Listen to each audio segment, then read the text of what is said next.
All right. I want to take a moment to welcome everybody here to the Basketball Coaches Podcast, where we are going to talk about all things coaching basketball. The highs, the lows, the good and the bad of coaching. We are going to talk about it here. So, welcome. If this is your first time tuning into the Basketball Coaches Academy, glad to have you here. And we're excited.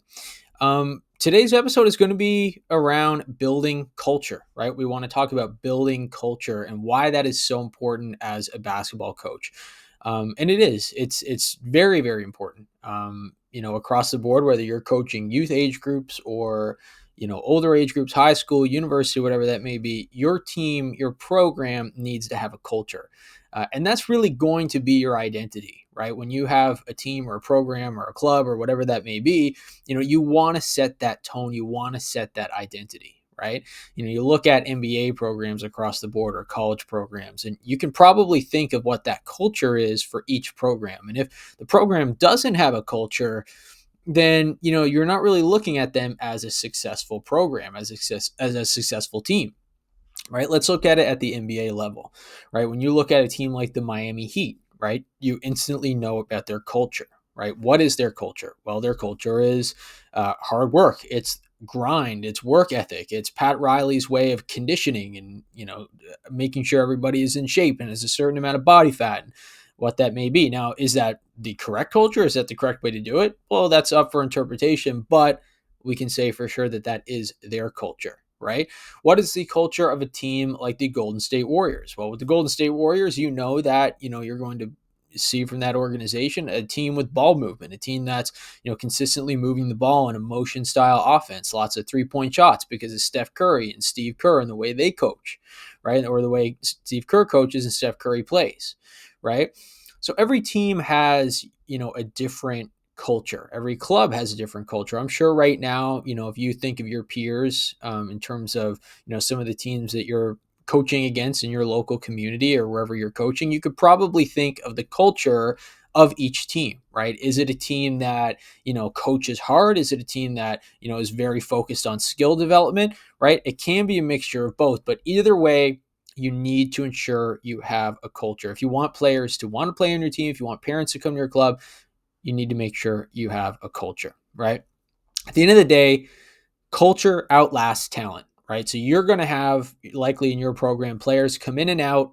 If you're coaching a club, maybe some years you're going to have a strong team, some years you're going to have a weaker team, right? You get that steady flow of players. If you're coaching a high school team 100%, you're going to have highs and lows when your seniors are older and then when you have a younger team as well. But your culture outlasts all of that, right? Skills fade, players graduate, players move on, but your culture, what you bring to the table needs to be steady. It's always going to be steady. It's going to follow you as a coach, throughout your time coaching basketball, and it creates consistency, right? That's really, what we're looking at here. It sets the expectation of how your team practices, how your team competes, how your team communicates, how your team handles adversity. All of these things are super important, when it comes to having a culture and building a culture as a coach, right? Culture drives standards without you having to repeat them, right? So when you have a culture, players know what to expect when they come in the gym and see you as a coach and see your coaching staff, right? They know what to expect, right? If we tie it back to, again,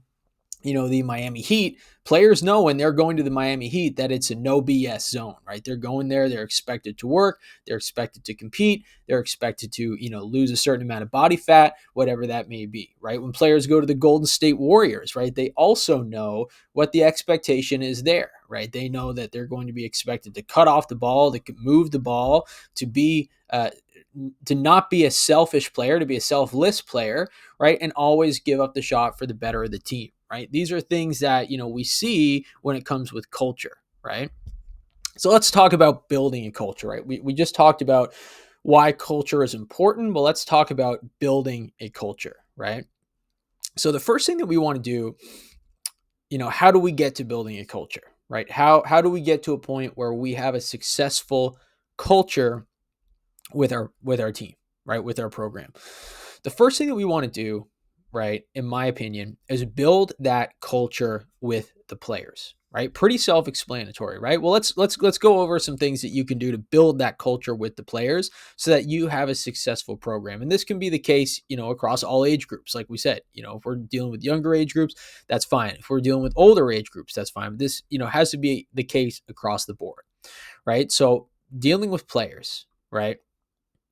The first thing that we want to do, in my opinion, to build a successful culture with the players is to, really push the idea that everything we do in our program is done with intensity and with purpose, right? Especially when you're dealing with younger teams, with youth teams, you're really, shaping them as basketball players and as people, right? So a few things that I really like to do to lock in a good culture with my team is, again, like I said, do everything with purpose. So here's an example. We have a rule in our practice, in our gym, where there's no walking at all in the gym. When practice is going, there's no walking, right? So that means when we call the team in for a huddle, there's no walking, right? You'll go into some practices and see some coaches and, beginner coaches, and they'll blow the whistle and bring the team in for their huddle. And you'll just see players just kind of take their time and walk in the huddle, walk through the huddle. We don't do that in our gym, right? Everything that we do in our gym is done with purpose. It's done with intensity. So if we blow the whistle and tell the team to come in, they're running in, right? They're running in. They're never just walking, right? Same thing if we're setting up a drill, right? And we say, okay, everybody down in the corner. We're not just having players walk down in the corner, right? They have to run down in the corner. Everything is done with a purpose, right?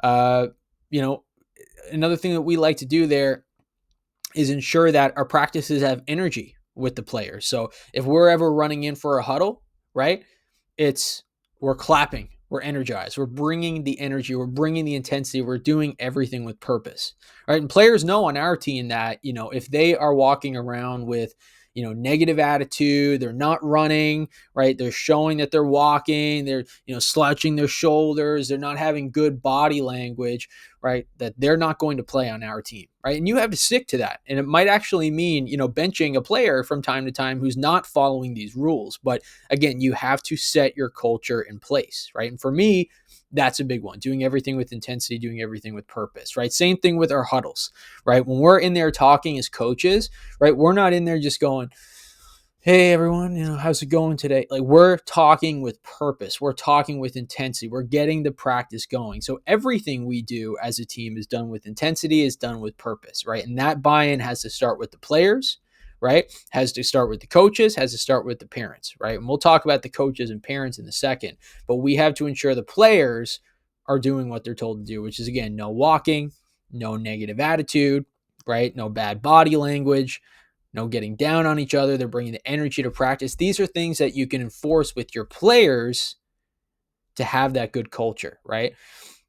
Again, quick huddles, intense huddles, not just talking, being lethargic as coaches too, right? Now, intensity, a good thing to note here, doesn't necessarily mean chaos, right? Just because we're saying do everything with intensity doesn't necessarily mean we're running around sprinting everywhere and just being like crazy people. No, it doesn't mean that at all, but it means we're high energy, right? We're a high energy team, right? We're a focused team, right? We're doing everything with focus and clarity and intensity, right? Intensity doesn't always mean physical intensity. It might mean mental intensity as well, right? But again, if you look at, a team, this is always a tell for me. You might feel the same way. If I'm playing against a team as a coach, right, and I'm watching the other team warm up, if that team is locked in on their warm up, right, and they are intense with their warm up, hard, crisp chest passes in their warm up, right, they're focused, they're locked in, right, more often than not, this is going to be a hard team to play against, right? Whereas if the team is just kind of jogging through the warm up, bad body language, they don't really seem locked in, you kind of say, okay, these guys aren't mentally ready, right? So it starts everywhere across the board. And that's what I mean about doing everything with intensity, doing everything with purpose. When we go into a game, we're locked in, right? We are having a good warm up. We're running. We're not jogging. We have good body language, right? Everything is done with intensity. Everything is done with purpose, right? All the time. And listen, that doesn't necessarily mean that we win every game, right? That's not what I'm trying to say. It doesn't necessarily mean that we win every game, but it means that more often than not, we're taking strides to get better every game. So when we do something with intensity, when we do something with purpose, right, we're doing it to get better. So we more often than not improve every time we're in the gym because we have that culture. Right. And I like to call that the culture of purpose, the culture of intensity, the culture of hard work. Right. And that culture is built daily. Right. That has to be an everyday thing. You can't turn culture on and off. Right. It has to be on all the time. Right. So that means every warm up, practice warm up, active warm up, game warm up, everything has to be done with purpose, has to be done with intensity. Every time out, every time they come in for a huddle, we come in with purpose, we come in with intensity, right? Every time we do a drill, we're doing it with purpose, we're doing it with intensity. And that culture starts with the players, right? Now you have to set it, right? But you have to hold them to that expectation as well. And you have to understand that while you're building that culture, for the first few weeks, the first few months, there may be some ups and downs where, you might have to, turn on your best player a little bit and kind of, get on them, right? And maybe your best player was a player that didn't necessarily have a good culture, right? Maybe he wouldn't be a player that would fit in a good culture and they need to change, right? If a player does go in the gym and they're lethargic and they're, just kind of jogging around with bad body language and they're not really coachable, but they can score 30 points a game, that's not necessarily the best player that you want on your team, right? And that also means that you're not doing your job as a coach to get that player out of it. So there might be a few hard days, there might be a few hard lessons while the players learn that culture, right? But again, this is not something you can turn on and off, right? What are the pros of this approach for the players? Well, the players develop habits that transfer into games. So they're sprinting, they're communicating, they're playing with purpose. That translates into the game. When you're doing that in practice, every time you step in the gym, it's going to happen in the game as well because that's what's expected of them, right? Another thing, the team becomes more disciplined without needing constant reminders. So if you do your work as a coach and setting this culture as a consistent for your players, this is what's expected when you come in the gym, your job is going to be easier in the long run because that expectation is already there.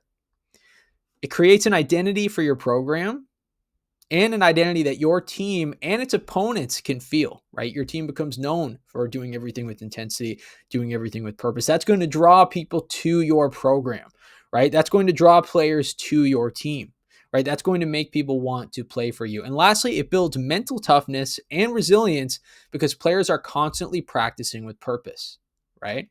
So all of these things make a great culture, when it comes to, what the players can control. Now, you obviously still need to control this as a coach and you need to bring this to the table, right? But, in terms of the players, this is what you need to focus on them doing.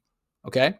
Let's move things now over to the coaching staff, right? So we just talked about what the players can do, what we can do with the players to build a good culture. Now let's talk about what we can do with the coaching staff. Okay. So it's important to know that, when you are building a culture, the coaches, yourself and your assistant coaches, are the most important people involved here, right?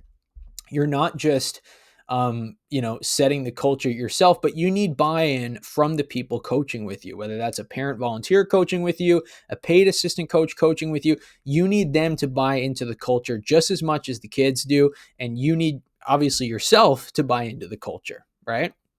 So let's talk about, kind of that same theme, culture of, intensity and purpose, right? That's my favorite style of culture because I think that, translates into everything we do, whether it's emotion offense, whether it's ball movement, whether it's defense. We do it with purpose, we do it with intensity. So, coaching staff, you need to bring this every day as a coach. That's the first step. Before we get into anything else, you have to understand that, again, like I said before, you can't turn culture on and off, right? You have to be on with this culture all of the time. And so do your assistant coaches, right? Whether it's a good day, bad day, you might be tired as a coach. Maybe it's an 8 a.m. game or an 8 a.m. practice and you had a late night out the night before or something like that. The players don't know that. They're expecting that culture. And if you want that culture to maintain, right, you have to bring it every day. And so did the assistant coaches, right? So that's the first thing. Before we even get into anything else, that's where it needs to be. We had to think about this. We can't expect the players, and I always say this to assistant coaches when they, start coaching with me in my organization. We can't expect the players to bring the culture every day if we don't ourselves, right? So as much as it starts with the players, we have to bring it every single day. And, I think about it like this. If we expect a player to play hard and we're not coaching hard, what are we doing? You're never going to get, you know, excellence out of a player if you're not bringing excellence as a coach, right? And excellence means the things you can control. Are you prepared? Are you going in with the practice plan? Are you coaching hard when you're on the floor? Have you done your research? Are you into it? Or are you just kind of standing there with your hands in your pockets watching? Or are you on the floor in the trenches coaching with them? Right? One of my favorite coaches is Coach Darko Rajakovic of the Toronto Raptors. And it's because he really gets in the trenches with the players. If you watch him coaching, he's there, right? He's guarding them in practice. He's locked in. He's on the floor. He's, bringing the energy just as much as his assistant coaches are, right? Everybody on that Toronto Raptors coaching staff is bringing the energy, bringing the intensity. Oftentimes you watch NBA or even college basketball, the head coaches will sit back and watch while the assistant coaches do a lot of the work. The head coach is more of the decision maker. Well, I don't really like that culture, right? I want coaches to be in the trenches with the players. That doesn't necessarily mean playing with the players, but it means we're energized, right? If we want the players to bring the energy and bring the intensity, we got to do the same. So our coaches are on the floor, they're clapping, they're bringing the energy, right? They are just as involved mentally as the kids are, as the players are, right? Maybe you're not always dealing with kids, right? So that's a huge part. Another thing that we want to do to build a culture is having buy-in from the assistant coaches, right? Assistant coaches must feel valued, not silenced, right? I think all coaches have been in a place where we've been assistant coaching before, and it just kind of feels like we're there, right? The head coach doesn't really value our opinions. We're just kind of standing there, not really given a voice, right? It doesn't really feel like a fun experience, right? But for your assistant coaches to be locked in, they need to feel valued, right? They need to feel heard. They need to feel like they have a voice with the team, right? So one thing that I always do when I have assistant coaches is I always let them speak in huddles, right? So I'll always get out what I need to say, but before I let the kids go, I'll always give a couple minutes to let my assistant coaches speak. Now, if you are a member of a really big staff and you have like 10 to 12 assistant coaches, that's a different story. But like your lead associates, your next 3 or 4 assistant coaches, or if you have 1 or 2 parent volunteers helping you out, let them have a voice, right? So I'll say what I need to say, but I'll always put aside 2 or 3 minutes to say, hey, assistant coaches, you guys want anything to add? And usually they do, right? Now sometimes that doesn't always happen, right? But more oftentimes than not, they get their chance to speak, right? And that gives them energy, right? It makes them feel valued, right? So I would highly encourage that, right? Give them clear roles. Give your assistant coaches clear roles. Maybe one coach is focused on defense, one coach is focused on player development. If it's a youth team, one coach is focused on behavior and like the energy and intensity of the practice, and players not fooling around and stuff like that. Give them clear roles to make them feel heard, right? If assistant coaches are ignored, not only will they not feel valued, but players won't take them seriously either, right? So you want those assistant coaches locked in on your vision, right? You need to explain your vision on the team. You need to explain to them your expectations on the team, right? And then let them build, let them go from there, right? Coaching staff culture is a must, right? And I just kind of talked about it before, but when we look at our coaching staff, we want to be an example for the players to follow, right? So, again, that means being prepared. Your coaching staff should be there early, right? Not showing up late, just kind of going in like they're not prepared, right? Your coaching staff should be preparing drills. They should be researching things, subscribing to newsletters, looking up drills online on YouTube and stuff like that. Have some tools in your pocket. And lastly, coaches should go the extra mile for their team. Again, don't expect players to go the extra mile if coaches aren't either. So that means, again, do your research, do stuff like that, but hold team events, right? Bring the players out to go to a movie or something like that, or go to a restaurant, get some food after a game. These are all little things you can do to show the team that you care, right? If everybody is bought in from top to bottom, from players to coaches to everybody involved, right, that is going to build your culture.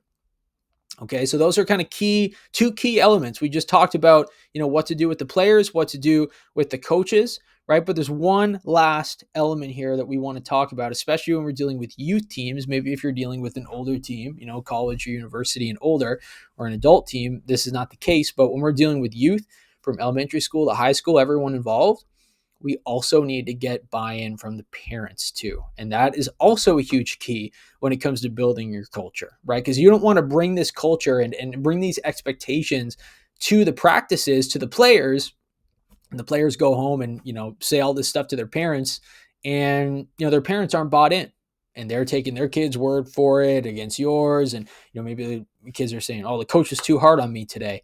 And then the players have it in their head that maybe you're too hard on them, right? That's not what we want. So we want to get buy-in from the parents from the jump, right? So from the start of the season, hold your parent meetings, right? In those parent meetings, outline your expectations, outline your communication standards, outline your team values, outline what you expect from each player if they want playing time. And if they're not bringing that culture, they're not going to play, right? So then the parents are understanding from the jump what you want out of the players, what you want out of the people in your practices and games, and explain those things, right? If we talked about earlier, body language, doing everything with intensity, no walking, right? These are things that, you can outline your expectations, with to the parents so they understand from the jump what is expected of their athlete, right? This clarity is super, super, super important, right? Explain also how they contribute to the culture, right? Sideline behavior, car ride home attitude, supporting team first mentality and intensity first mentality, right? Talk about that. Talk about how they can be positive reinforcements to their players, right? Reinforcing effort, reinforcing discipline, reinforcing intensity, right? Not just the points that are scored on the board. There are more things to growing as athletes than just people scoring points, right? So again, really make these things clear to the parents on your team of what your expectations are. So then there are no surprises, right? If the, athlete says to their parents, coach pushed me really hard today, because, I was, just kind of walking. Well, and the parents can say, hey, listen, we've been told this from the beginning of the season. You're not allowed to walk. You have to run all the time. You have to show energy and effort and intensity and purpose. So if you're doing that, you're probably not going to play on this team, right? What you want at the end of the day is for the parents to become partners, not obstacles, right? When parents understand the why behind what you're doing as a coach, you reduce conflict and increase support. So from the jump, from the beginning of the season, we want to have these conversations with the parents, have full transparency, right? And have them locked in, right? These are all things that will help build that culture. So at the end of the day, if you look at it like this, you're going to get buy-in across the board. You're going to get buy-in from the parents. You're going to get buy-in from the players. You're going to get buy-in from the assistant coaches. And that is going to create your team culture. Now, you have to remember also, it does start with you, right? So you have to bring this culture every single day and not waver from it. Again, there might be some days where you're super tired. You had a terrible day at work. You're exhausted, but you still got to bring that culture when it comes to your team, and you still got to demand that culture out of your team. You can't take breaks, right? Again, the culture can't turn on and off. It has to be consistent across the board. So when these three areas are bought in, everything else, skills, wins, development, chemistry, that all improves, right? So that's what we're talking about today. That is our rundown on culture, right? Building a culture within your basketball team.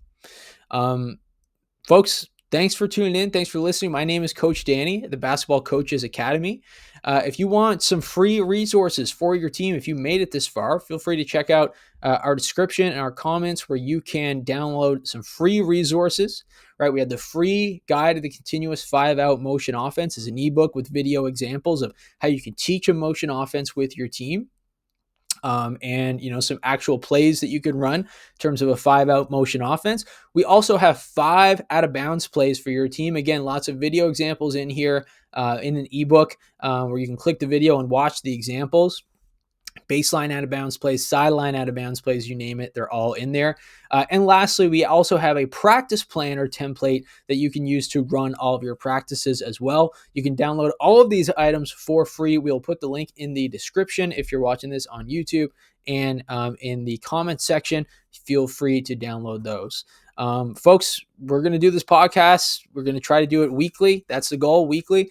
So if you enjoy it, feel free to tune in. If not, that's all good as well. This is the Basketball Coaches Podcast from the Basketball Coaches Academy.